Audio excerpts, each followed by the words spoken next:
অনেক মানুষকে তর্ক করতে শুনবেন যে শ্রীকৃষ্ণ এবং রাধারানী নাকি স্বামী স্ত্রী ছিলেনই না, তারা শুধু প্রেমিক প্রেমিকা ছিলেন। তাদের উদ্দেশ্যে আমি বলতে চাই, বৃন্দাবনে একটি জায়গা আছে যার নাম ভান্ডির বন, যেটি আপনি স্ক্রিনে দেখতে পাচ্ছেন। এই জায়গাটিতে স্বয়ং শ্রীকৃষ্ণ এবং রাধারানীর বিবাহ হয়েছিল। ভান্ডির বনে সবাই কিন্তু যেতে পারে না। ভান্ডির বনে তারাই নাকি যেতে পারে যারা স্বয়ং শ্রীকৃষ্ণের এবং রাধারানীর বিবাহর সময় কোনো না কোনোভাবে উপস্থিত ছিল। ভান্ডির বন স্থানটি একটি সাংস্কৃতিক গুরুত্ব রয়েছে, কারণ ব্রহ্ম বৈবর্ত পুরাণ ও গর্গ সংহিতার মতো সংস্কৃত শাস্ত্র অনুসারে রাধাকৃষ্ণ ভান্ডির বনে ব্রহ্মার উপস্থিতিতে বিয়ে করেছিলেন। ব্রহ্মা তাদের বিয়ের অনুষ্ঠানের পুরোহিত হয়েছিলেন। প্রতি বছর এই ঐশ্বরিক বিবাহ ফুলেরা দুজ উপলক্ষে উদযাপিত হয়, যা সাধারণত মার্চ মাসে পড়ে। যেরকম আজকের ফেব্রুয়ারি মাসের 19 তারিখ কিন্তু এবার বছরের সেই দিনটি পড়েছে। ভান্ডির বনে প্রথমে প্রবেশ করেই আপনারা তো বাঁদিকে স্বয়ং রাধাকৃষ্ণের মূর্তিটা তো দেখলেনই। ওটি একটি প্রথম মূর্তি পুরো বৃন্দাবনের মধ্যে, যেখানে স্বয়ং রাধা রানীকে আমাদের শ্রীকৃষ্ণ সিঁদুর পরাচ্ছেন, এরকম বিগ্রহ রয়েছে। সেই মন্দিরটি পুরো পরিক্রমা করে বেরিয়ে এলে এই যে কূপটি দেখতে পাচ্ছেন, এই কূপটির নাম হচ্ছে বেণুকূপ, যা খুবই পবিত্র। কারণ স্বয়ং ভগবান শ্রীকৃষ্ণ তার নিজের বাঁশি দিয়েই নাকি এই কূপটি তৈরি করেছিলেন, এবং ভক্তরা এখানে গেলে প্রচণ্ড মনে বিশ্বাস নিয়ে এই কূপের জল পান করে থাকেন, কারণ ভগবানের ছোঁয়া এই কূপের জলের মধ্যে পাওয়া যায়। আমিও কিন্তু এই কূপের জল পান করেছিলাম। এবার বলি ভান্ডির বনের ইতিহাস। একদিন নন্দবাবা তার শিশু শ্রীকৃষ্ণের সাথে গোচারণের জন্য ভান্ডির বনে গিয়েছিলেন।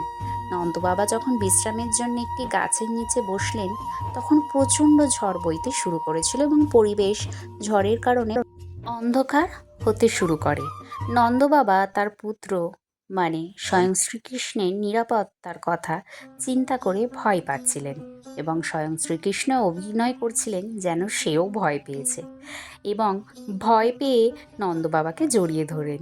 এরকম অবস্থায় নন্দবাবা দেখলেন সুন্দরী গোপী রাধা তার ঐশ্বরিক রূপে ঝড় থেকে তার কাছে যেন এগিয়ে আসছেন। সেই সৌন্দর্যে যেন ঝলমল করে উঠেছে। এটা একটা নাটক বুঝতে পেরে নন্দবাবা তার শিশু শ্রীকৃষ্ণকে রাধার কাছে রেখে দিলেন এবং বললেন তিনি জানেন যে রাধা রানী শ্রীকৃষ্ণের খুব প্রিয়।